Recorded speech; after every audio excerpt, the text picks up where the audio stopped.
México impulsa la vía penal para buscar justicia en el caso de los mexicanos muertos bajo la custodia del ICE. Abelardo tendría mayorías en el Congreso, pero baja gobernabilidad. Amenazas obligaron a Campas a no regresar al país. Esto es Informativo Pasa la Voz número 48. Bienvenidos.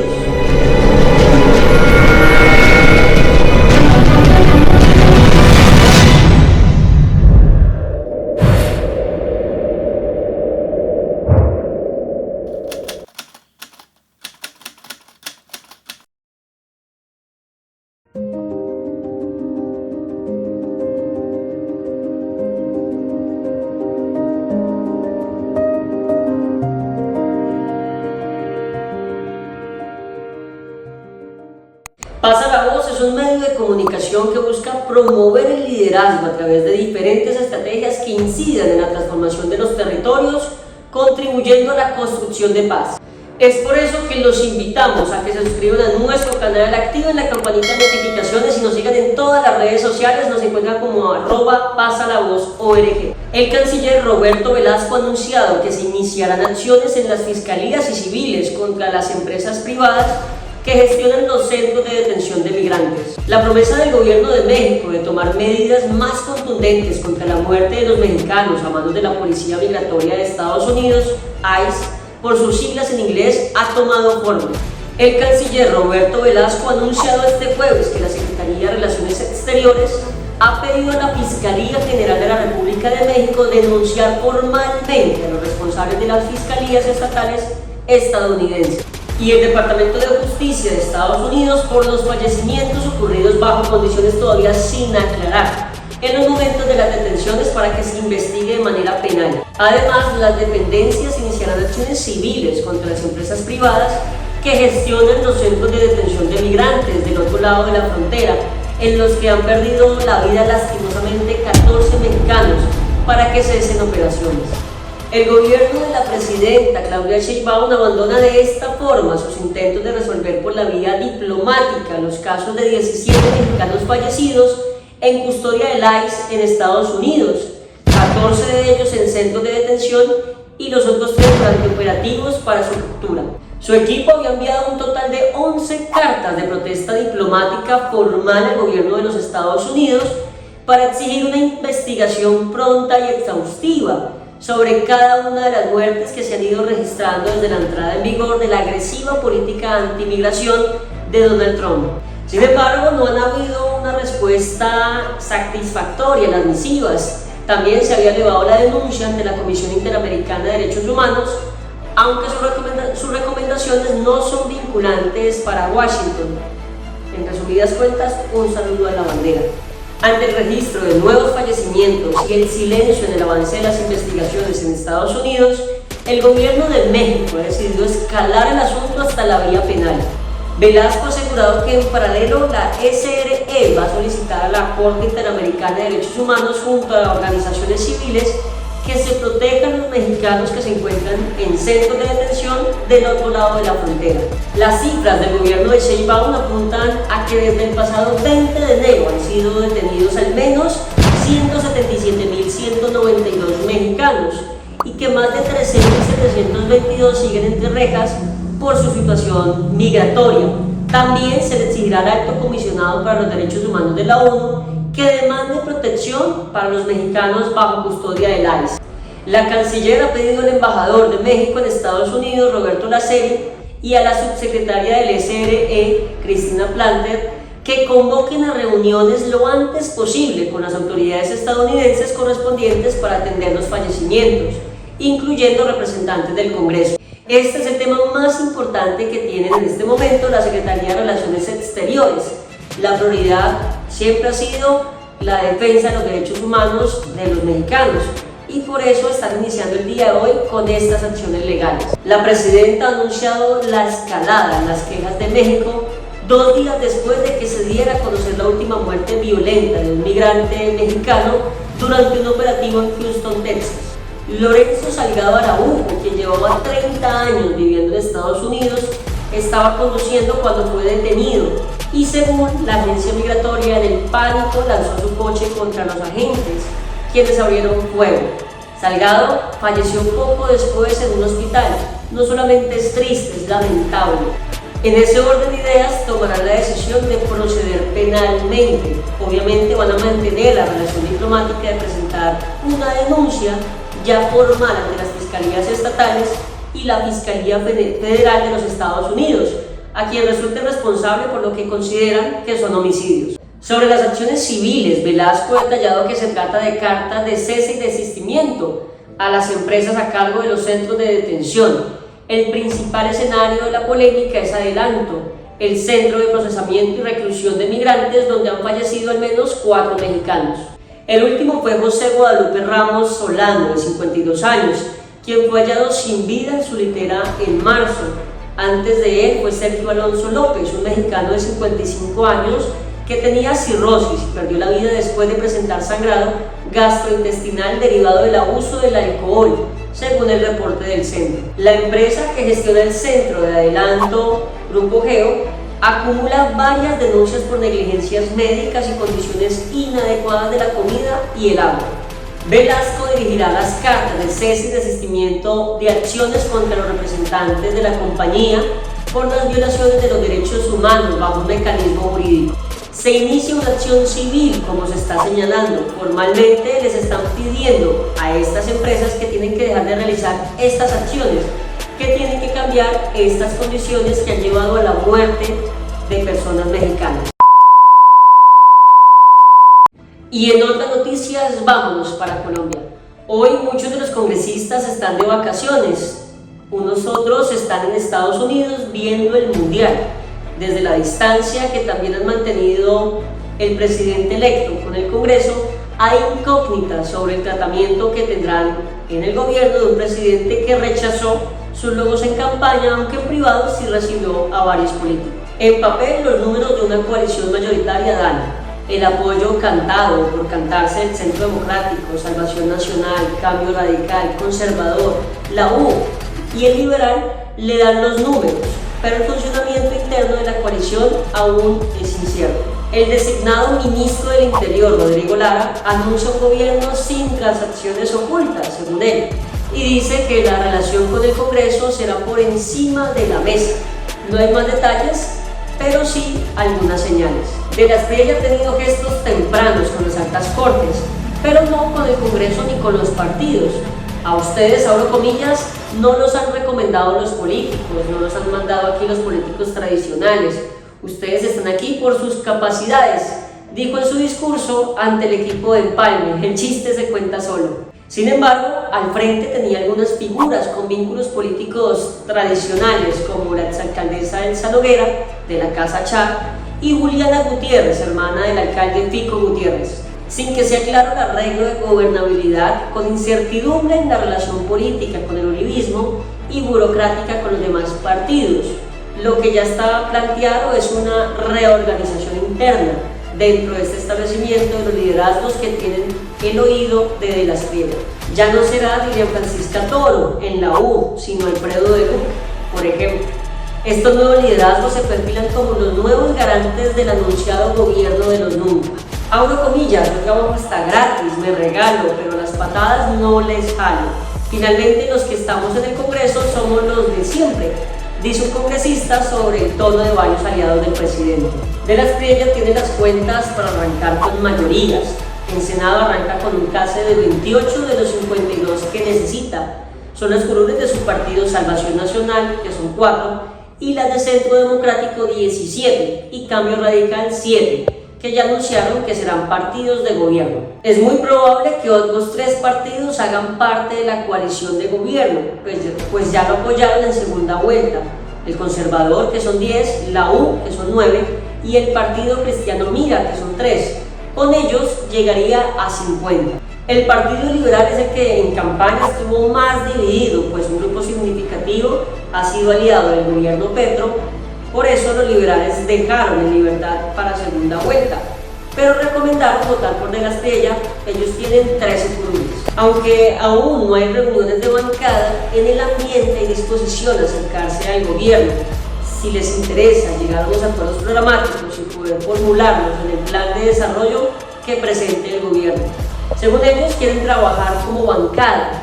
Hay que pasar la página de la campaña, dice el senador liberal Óscar Sánchez. De entrada, la mayoría va a ser de gobierno, pronostica una congresista liberal que votó por Cepeda. Si los liberales llegan, la coalición de gobierno alcanzaría las 63. Incluso si se declara de independencia, varios aliados completarían la coalición mayoritaria. En Cámara las cuentas son similares. Si esos mismos partidos se unen a la coalición de gobierno, tendrían cómodas mayorías con 102 de 182 congresistas. Pero para cerrar esas cuentas, el gobierno de Las Priella aún debe abrir un diálogo con las bancadas, donde hay incertidumbre de cómo será esa relación. Quedaron en hablar con Efraín Cepeda la semana pasada. Dice un congresista conservador que Abelardo ha dicho que no quiere nada con los partidos. Otra fuente de la U dice que con ellos no ha sido fácil, están muy cerrados en el grupo de Empalme, pero que igual apoyará la decisión de ser partido de gobierno. El senador liberal Héctor Olimpo Espinosa dice que el presidente debe decidir entre lo que quiere y lo que le corresponde. Una relación es la que el presidente quiere tener, de entenderse con el que le cae bien desde lo personal y no entenderse con el que no le cae bien. Y otra relación es la que le corresponde tener por el respeto que ha anunciado la tridivisión de poderes. El Congreso tiene unas bancadas representadas en unos partidos que aprueban las normas. El Centro Democrático, el partido de gobierno más grande que tampoco ha tenido participación en el empalme, aún tienen paciencia. El senador uribista Cristian Garcés dice que el empalme se está desarrollando con profesionales y personas que trabajaron desde el inicio de la campaña en las regiones. Eso le parece normal y cree que vendrá un segundo momento de las reuniones con los partidos porque se viene la construcción de un plan de desarrollo. El triunfo de Abelardo de Las Priella ha cambiado las fuerzas al interior de los partidos. Los más cercanos al presidente han ganado poder, pues son vistos como un puente ante el presidente más cerrado. En pocas palabras, son políticos VIP, que tienen varias cosas en común. Son amigos personales de Abelardo, lo apoyaron desde la primera vuelta y fueron opositores al gobierno Petro. La Casa Char, en Cambio Radical, es una de las grandes ganadoras. Desde antes de las consultas, el patriarca Fuad Char estaba ambientando la idea de apoyar a Abelardo y al interior de Cambio Radical fue clave para que el partido dejara en libertad en primera vuelta, contrario a lo que pedía el ala vargallerista de respaldar a Paloma el 31 de mayo cuando ganó. Uno de los primeros abrazos que recibió fue el del alcalde Alex Char. Los Char, además, mientras recibían los resultados, agasajaron a políticos de Cambio Radical, de otros partidos y figuras del movimiento de Abelardo, en el bar Coliseo Sport en Barranquilla. En el empalme de Las Priella está la exgobernadora Elsa Noguera, uno de los alfiles más leales del charismo y que ya fue designada como ministra. En Cambio Radical, otro de los ganadores son los congresistas de la línea del gobernador de Cundinamarca, Jorge Rey, pues también acompañaron a Abelardo desde la primera vuelta. El exgobernador Nicolás García del grupo de Rey estudió Derecho en el Sergio Arboleda y es amigo de Abelardo desde esa época. Por los lados del Partido Conservador, su presidente Efraín Cepeda tomó un nuevo aire. Tras las elecciones al Congreso había quedado debilitado porque sus dos alfiles se le quemaron. Pero por su amistad con Las Priella se vuelve una carta difícil de mover. En las toldas azules también pueden ganar fuerza David Barguil y Marcos Daniel Pineda, cordobeses como Abelardo. Aunque en el papel estaban con Paloma Valencia en primera vuelta, sus estructuras se movieron con el Tigre desde primera. En el Partido Liberal, el cual es el más dividido, el interlocutor más cercano al círculo del presidente puede ser Lidio García, hoy presidente del Senado. García es amigo y compartió 2 periodos con el exsenador liberal Mauricio Gómez, una de las personas más cercanas a Abelardo. Aunque su partido estuvo con Paloma en primera, parte de su estructura se movió con de Las Priella. Y en la U, el que se cotizó fue el guajiro Alfredo de Luc, que ahora se está moviendo para llegar a la presidencia del Senado. De Luc es amigo de Abelardo desde épocas universitarias y lo apoyó desde primera vuelta, aunque su partido se fue con Paloma Valencia. De Luc además tuvo como asesor en su campaña a Carlos Suárez, estratega de la campaña de Las Priella. Normalmente el partido más grande de gobierno suele ser el partido del presidente y suele tener la primera presidencia del Senado. Este año no es así y está por verse qué lugar ocupa el Centro Democrático, que quiere esa dignidad. Sin embargo, Alfredo de Luc está haciendo lobby y su nombre está tomando fuerza en las bancadas. También suena Enrique Gómez del partido de Abelardo, pero causa más resistencia en los congresistas. Han levantado la mano Andrés Forero, Honorio Enríquez y Carlos Meisel, uno de los compromisarios del Centro Democrático para esa discusión.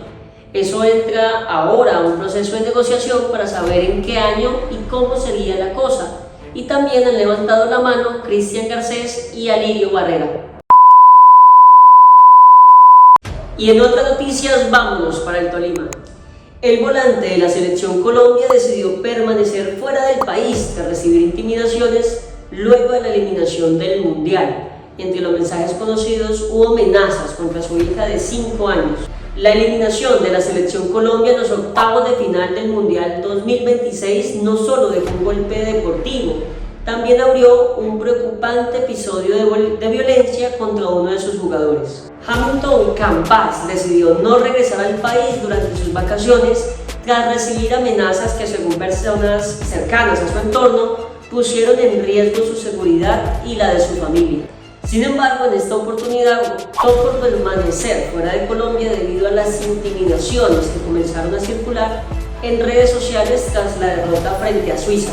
Las amenazas se intensificaron luego del compromiso mundialista, especialmente por la opción de gol que Campas desperdició en el minuto 115 del tiempo suplementario, cuando quedó frente al arquero Gregor Kobel y envió el balón por encima del arco. Aunque posteriormente convirtió su cobro en la definición desde el punto penal, el episodio desató una ola de ataques en plataformas digitales. Una persona cercana a la familia del jugador aseguró que la decisión de no viajar respondió exclusivamente a razones de seguridad. ¿De verdad un gol vale más que la tranquilidad de una familia?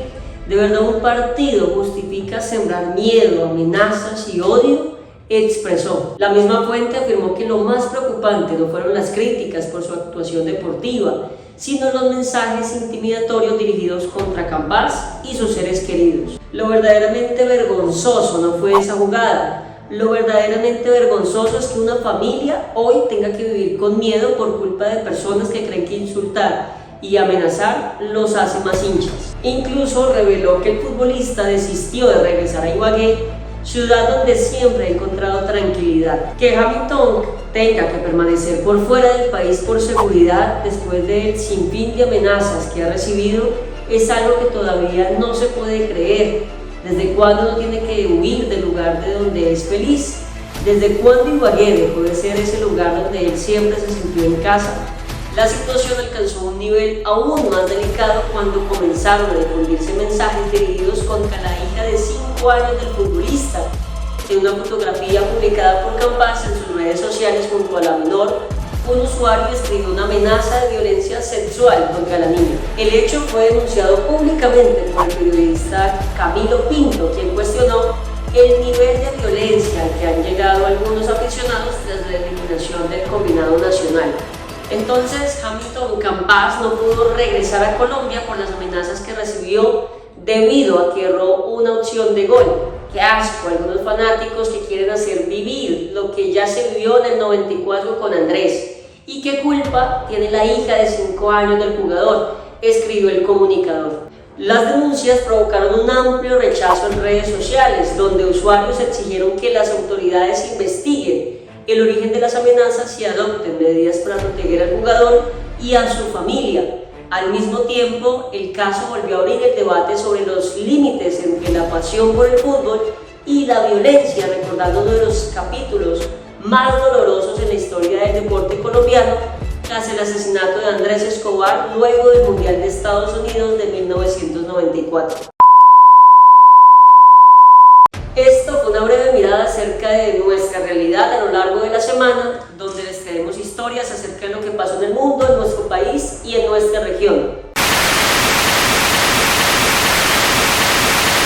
Es así que queremos invitarlos a que, si están en Ibagué o están de visita por aquí, se hagan una pasada por el Café Albura, el cual queda en el barrio Prados del Norte, muy cerca al Centro Comercial Aqua y al Centro Comercial Multicentro, y puedan tomar un café de alta calidad y de especialidad directamente desde Planadas, Tolima.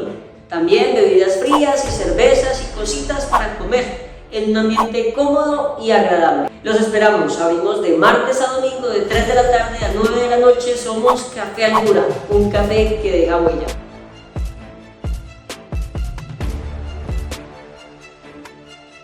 Y aquí va el mensaje de la semana. Continuamos con el libro de poesía llamado Entre los poetas míos. Es una colección antológica de poesía social de Mario Benedetti. Y aquí va el número 13 de ellos, La cercanía de la nada. Ahora sé que mi único destino es la certidumbre de la vejez, la cercanía de la nada y su belleza aterradora.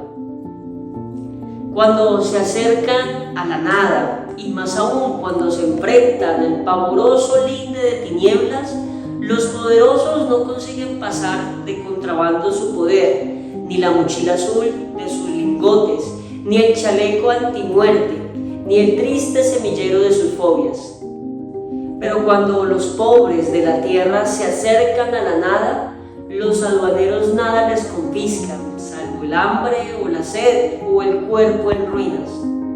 Los pobres de la tierra pasan como si nada, pero tampoco se hagan ilusiones, ya que la nada es nada más que eso, y esa belleza sobrecogedora que aterra a poderosos e indigentes, a todos los ignora por igual.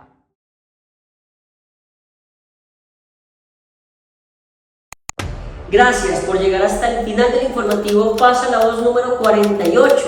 Abelardo tendría mayorías en el Congreso, pero baja gobernabilidad. Pasa la Voz es un proyecto de la Fundación Vida. Desde la línea estratégica de comunicaciones nace el programa llamado Juntos Pasemos la Voz, el 3 de enero del año 2018, donde su único propósito es narrar y contar a otros y otras en un ejercicio de pasar la voz de aquellos que nunca han tenido la palabra ni han sido escuchados, estando invisibles, apartados, abandonados y olvidados. Es así que los invitamos a que se suscriban a nuestro canal, activen la campanita de notificaciones y nos sigan en todas las redes sociales. Nos encuentran como @pasalavozorg. Soy Tito Mora, les deseamos todo lo mejor. Dios los bendiga, Dios bendiga a sus familias.